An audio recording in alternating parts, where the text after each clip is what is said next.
Assalamualaikum warahmatullahi wabarakatuh. Saya Fadila Rahman dari kelompok 5 dan teman-teman saya Muhammad Haikal Afriansyah dan Heni Yuliana Saragi. Kami di sini ingin mempresentasikan materi tentang pengorganisasian. Definisi pengorganisasian menurut James Dimani. Organisasi adalah bentuk setiap perserikatan manusia untuk mencapai tujuan bersama. Dan menurut Chester I. Bernard, organisasi dapat didefinisikan sebagai sistem aktivitas kerjasama yang dilakukan oleh dua orang atau lebih. Dan dapat disimpulkan bahwa organisasi itu adalah sekelompok orang yang saling berinteraksi dan bekerja sama untuk tujuan bersama. Elemen organisasi terdiri dari sekelompok orang, adanya interaksi dan kerjasama, dan memiliki tujuan bersama. Pengertian dinamis dan statis organisasi. Dalam arti dinamis, organisasi dapat diartikan sebagai suatu penetapan dan pembagian kerja yang dilakukan, pembatasan tugas dan kewajiban, otoritas dan tanggung jawab, serta penetapan hubungan di antara elemen organisasi sehingga orang yang bergabung dalam organisasi tersebut dapat bekerja sama untuk merealisasikan tujuan bersama. Dalam arti statis, organisasi merupakan bagian atau rangka berwujud yang bergerak demi tercapainya tujuan bersama. Struktur organisasi dapat didefinisikan sebagai suatu sistem atau jaringan terhadap tugas, sistem pelaporan, dan komunikasi yang menghubungkan secara bersama pekerjaan. Faktor yang menentukan perancangan struktur organisasi ialah besar kecilnya organisasi. Semakin besar organisasi, struktur organisasi akan semakin kompleks. Dan strategi organisasi. Terdapat hubungan antara strategi dan struktur, di mana struktur mengikuti strategi. Materi selanjutnya akan dibahas oleh teman saya, Heni Yuliana Saragi. Hubungan yang relatif pasti yang terdapat di antara pekerjaan dalam organisasi. Hubungan yang timbul dari proses keputusan. Yang pertama, pembagian kerja atau division of labor. Seluruh pekerjaan dispesialisasi sampai suatu tingkat dan kemampuan untuk membagi pekerjaan di antara pemegang pekerjaan. Yang kedua, departementalisasi atau departmentalization, proses penggabungan pekerjaan dalam kelompok. Yang ketiga, permasalahan rentang kendali atau span of control. Permasalahan rentang kendali akan sama dengan keputusan mengenai berapakah jumlah bawahan yang dapat dikendalikan oleh seorang manajer. Yang keempat, delegasi kekuasaan atau delegation. Berhubungan dengan hal yang didelegasikan kepada manajer untuk mengambil keputusan tanpa persetujuan manajemen yang lebih tinggi. Bentuk-bentuk struktur organisasi. Yang pertama, struktur organisasi garis.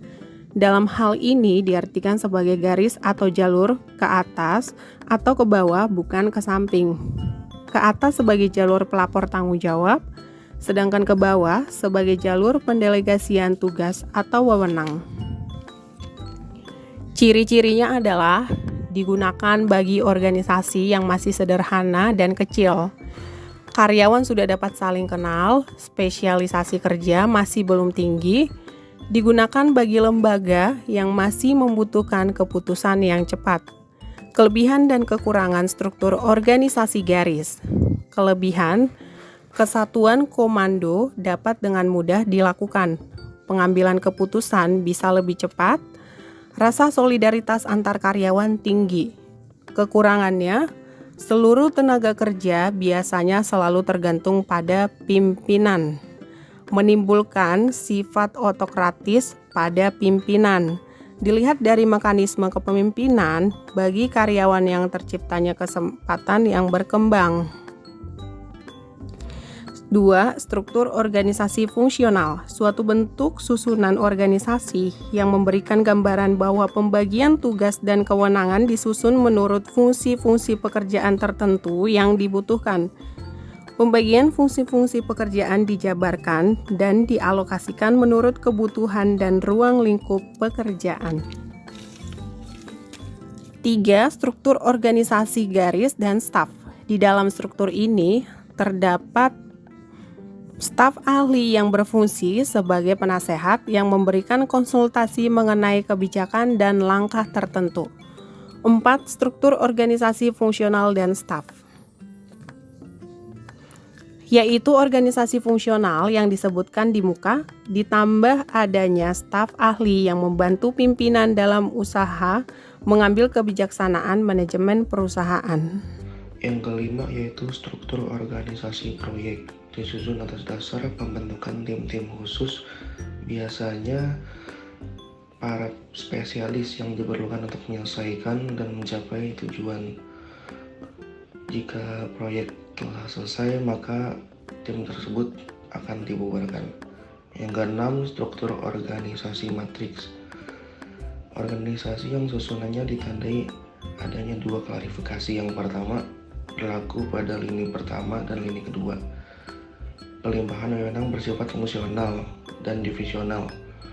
Alur wewenang dan pertanggungjawaban bersifat vertikal.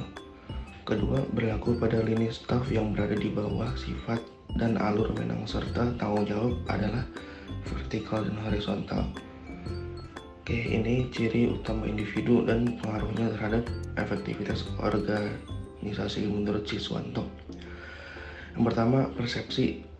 Dideskripsikan proses pemberi arti terhadap lingkungan. Faktor yang mempengaruhi yaitu organisasi perspektual, stereotip,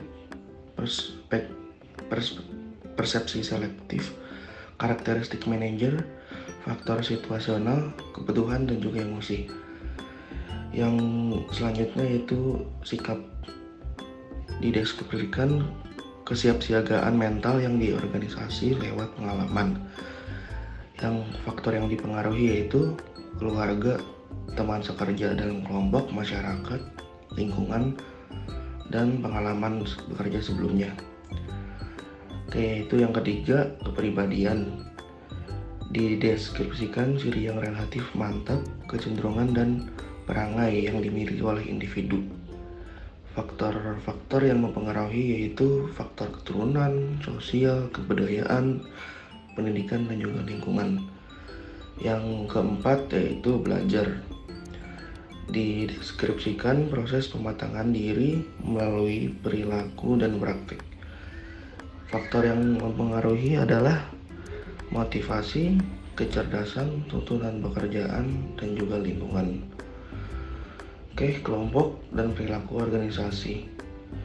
Menurut J.W. McDavid dan M. Harari, mendefinisikan kelompok sebagai suatu sistem yang terorganisasi yang terdiri dari atas dua orang atau lebih, saling berhubungan sedemikian rupa sehingga sistem tersebut melakukan fungsi tertentu, melakukan serangkaian peran antar anggotanya, memiliki serangkaian norma yang mengatur fungsi kelompok dan tiap-tiap anggotanya.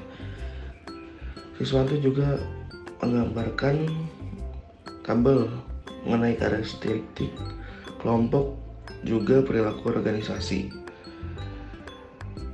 Yang pertama, peran yang dirasakan dan juga peran yang dimainkan. Alasan pembentukan yaitu pemuasan, kedekatan dan daya tarik. 3, tujuan kelompok. 4, alasan ekonomi. Tahap perkembangan, saling menerima, komunikasi dan pengambilan keputusan, motivasi dan produktif, dan pengendalian dan organisasi. Karakteristik setelah berkembang, struktur, hierarki status, peran, norma, dan kesatupaduan. Yang terakhir itu daya tarik, sinkronisasi tujuan, adanya pemimpin, reputasi kelompok, dan saling mendukung. Terima kasih, itu aja yang dapat kami sampaikan. Kurang lebihnya mohon maaf. Terima kasih. Wassalamualaikum.